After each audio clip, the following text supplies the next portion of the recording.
अस्सलामुअलैकुम। ज़िंदगी को जीना सीखिए। आज एक वाक़या लेके पेश हुआ हूँ। उम्मीद है आपको पसंद आएगा। उससे पहले रिक्वेस्ट है कि चैनल को सब्सक्राइब कर लीजिए और बेल आइकन को भी क्लिक कर लीजिए ताकि आने वाली तमाम अच्छी किस्म की स्टोरीज़, वीडियो, मोटिवेशनल जितने भी स्पीच होंगी वो आप तक बआसानी पहुँच सकें। बात इस तरह है, बच्चे की उम्र कोई 5-6 साल थी। वालिद वफ़ात पा गए। माँ ने बहुत मेहनत की, लोगों के घरों में काम करके, मजदूरी करके बच्चे को अच्छा पढ़ाया लिखाया। जब बच्चा पढ़ लिख गया तो अच्छी कंपनी में जॉब मिल गई, काम करने लग गया, खुशहाली आ गई। माँ ने बड़े शौक़ से, बड़े एहतमाम से अपने बेटे की शादी कर दी।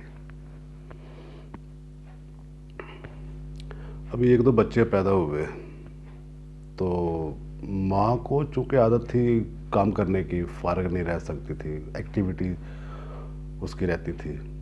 उसने अपने घर में भी अपने सारे काम करने, बच्चों के कपड़े धोने, किचन के काम सारे, ये वो सारे काम करती थी। आखिर घर में कोई ऐसी नाचाकी हो गई, कोई बात ऐसी हो गई को बीवी के साथ माँ की बन ना पाई, या माँ को बीवी अगर इंडिपेंडेंस या आज़ादी चाहती थी तो वो ज़ाहिर है माँ के होते हुए नहीं मिलती थी। तंग आकर बेटे ने अपनी माँ को ओल्ड होम में रखवा दिया, भेज दिया। गाहे बगाहे चक्कर लगाता रहता, मिल के आता। इसी तरह कुछ वक्त गुजरा।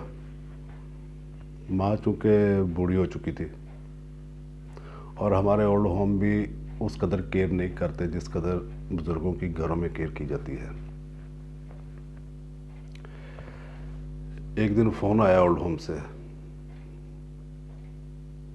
कि तुम्हारी माँ की तबीयत ख़राब है, आखिरी वक्त है, वो याद कर रही है।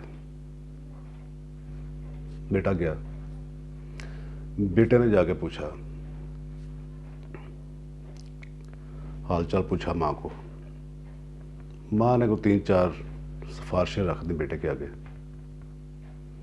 माँ ने कहा जी एक मुझे कूलर चाहिए, यहाँ पे कूलर रखवा दो ठंडे पानी का, ताकि किसी को प्यास लगे तो वो पानी पी सके आराम से। हाँ, कमरे की खिड़कियों के शीशे टूटे हुए हैं, वो भी नए लगवा दो ताकि कोई आराम से रह सके, ठंडी हवा से सर्दियों में बच सके। हाँ, एक काम और करो, बाहर सेन में काफ़ी खाली जगह थी, वहाँ पे कोई दरख्त लगा दो ताकि उसका साया हो और कोई साए में बैठना चाहे तो वो बैठ जाए। हाँ, एक बात और मुझे याद आई, एक फ्रिज लेके रख दो, उसमें कुछ खाने वाने भी ला के रख दो। बेटा बोला, अम्मा तूने कभी मुझसे शिकायत नहीं की।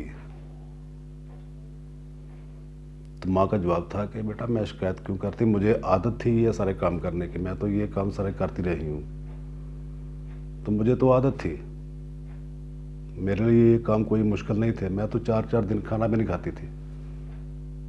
लेकिन ये अच्छा, तो फिर अम्मा आप ये क्यों इतना कुछ करवा रही हैं मुझसे। माँ की बात सुनने, माँ के दिल की बात सुनने, माँ किस हाल में थी उस वक़्त भी बेटे का ही ख्याल आया। तो कहती है, बेटा अल्लाह ना करे तेरे बुढ़ापे में तेरे बच्चे तुझे भी ओल्ड होम में छोड़ जाएं,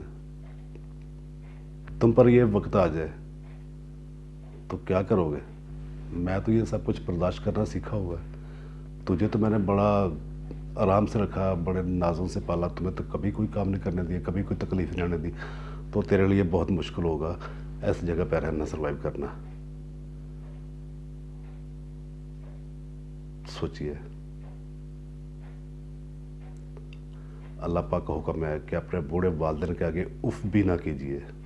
बेशक उनका नॉलेज हमसे कम है या अगले जो नई नस्ल है वो तेज़ है, लेकिन फिर भी वालिदैन की इज़्ज़त रिस्पेक्ट ड्यू है, उनके साथ सब शफ़क़त से पेश आना चाहिए। जब वालिदैन बूढ़े ज़ईफ़ हो जाते हैं तो वो बच्चों के बराबर ही हो जाते हैं।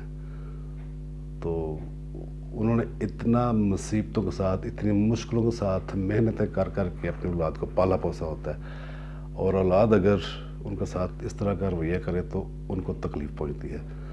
तो जब वालिदैन के दिल को तकलीफ़ पहुंचे तो वालिदैन हाँ कुछ ना कहे, लेकिन अल्लाह पाक ज़रूर देख रहा होता है।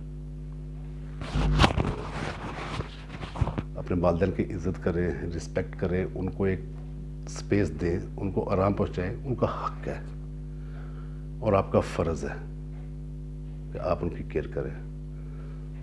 अगर ये स्टोरी अच्छी लगे तो ज़रूर इस पे अमल भी कीजिए और चैनल को सब्सक्राइब कर लीजिए, बेल आइकन को क्लिक कर दीजिए ताकि आने वाली वीडियोस आप तक बआसानी पहुंच सके। अस्सलामु अलैकुम।